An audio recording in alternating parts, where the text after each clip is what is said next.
Two teams with indifferent form meet in North London. An explanation as to why Liverpool might be having a poor season so far, and a very expensive player finally gets an assist in the Premier League. Hi, I'm Wayne. This is Goals by the Numbers. Let's just get straight into it. So, Tottenham welcomed Liverpool in a match in North London, but lost 2-1.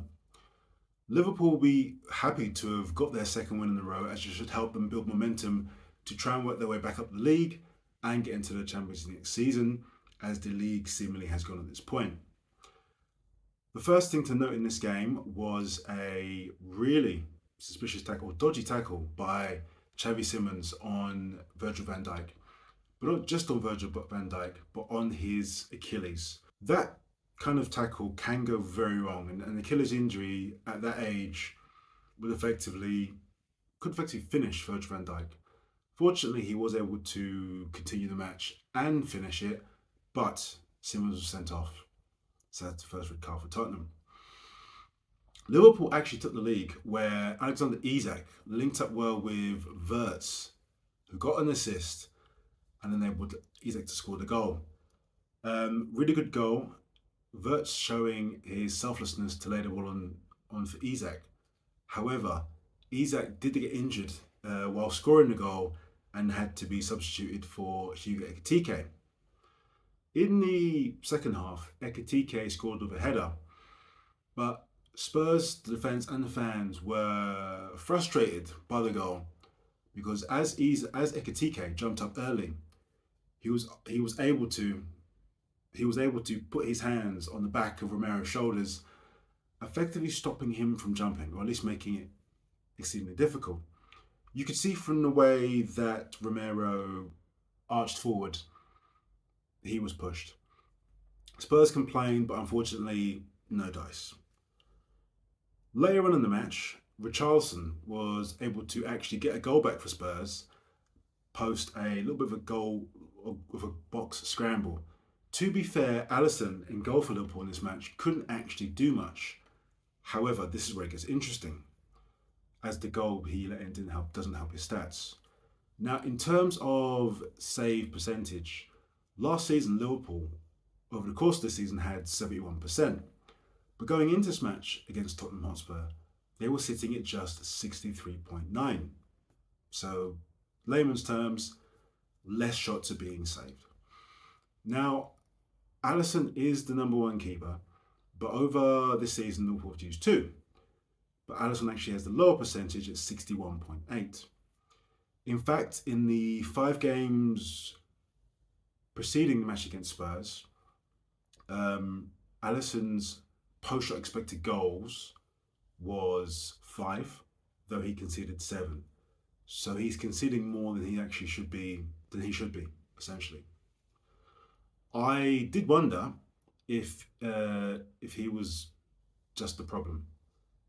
Again, despite the fact that Liverpool have used 2 keepers, I found something interesting. So, in terms of progressive carries conceded last season, there was 683 against Liverpool. But going into the match against Spurs, Liverpool were only on track to concede 565 over the entire season.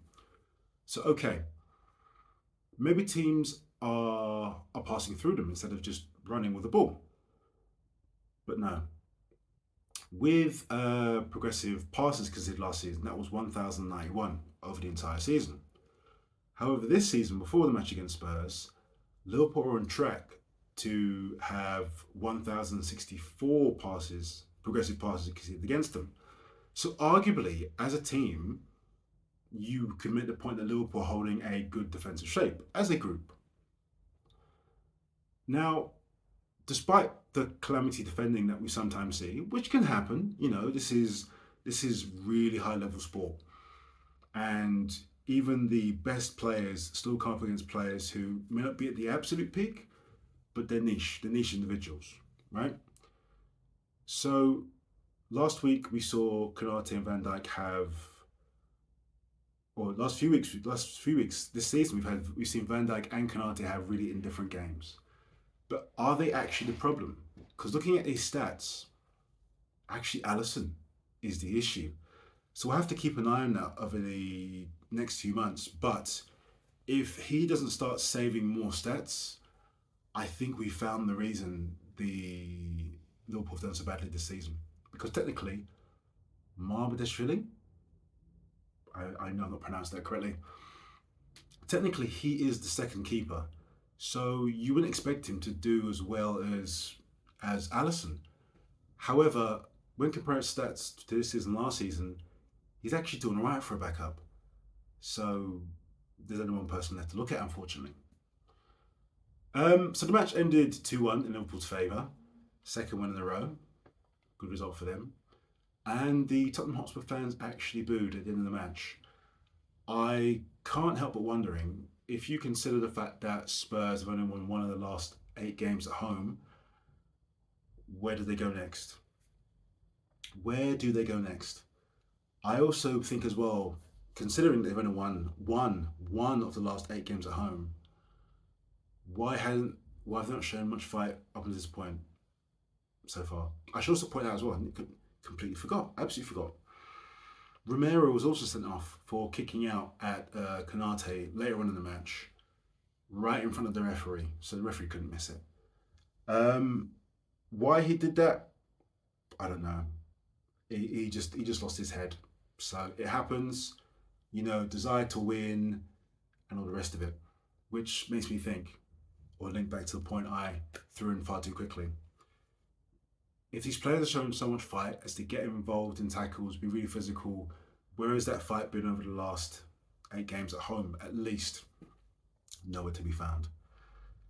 I've started to see talk on social media where people are saying that now that Daniel Levy has gone, maybe it's time to bring back Pochettino. Would he go back? I don't know. Could he go back? Of course he could. Thomas Frank, it would be good to see him at least given a whole season.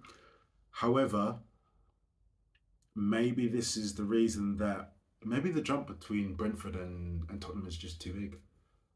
And that's going to result in him effectively proving the Peter principle, where you are promoted up until you get to a job that you are incompetent at, and that's where you stay. Or in football terms, that's where you stay and get fired and have to go back down the ladder again. Which actually makes me think that maybe snakes and ladders would have been a better analogy. So, to talk about the rest of the results this weekend. In our other matches so far this weekend, Newcastle to Chelsea 2. Newcastle will be frustrated after being 2-0 up but being pegged back to a 2-2 draw. The second goal for Chelsea was interesting, if not as good as the first goal, which was a free kick by Reece James. So João Pedro, after a clearance, chased down the ball. Newcastle defender was turned, slipped, and Pedro ran away from him before slotting home. Bournemouth 1, Burnley 1. Burnley will definitely be pleased as they scored a late equaliser through Broja in the 90th minute.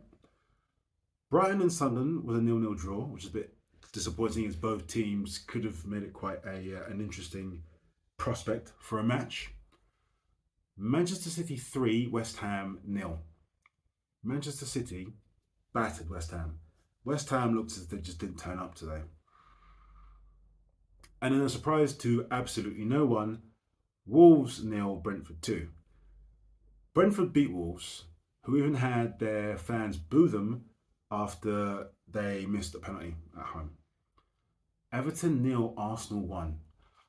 After an unconvincing win against Wolves in the last round of matches, Arsenal beat Everton via a Gyökeres penalty, and he'll be very pleased to have scored that penalty as he has just ended a run of 4 matches without a goal. Now, our last match so far this weekend, Leeds 4, Crystal Palace 1. Calvert-Lewin continues his fine run of goals as he's now hit 6 in 4 matches as Leeds beat Crystal Palace to move 6 points ahead of West Ham, who sit on top of the relegation zone. So I'm Wayne, this has been Goals by the Numbers, and enjoy the rest of your weekend.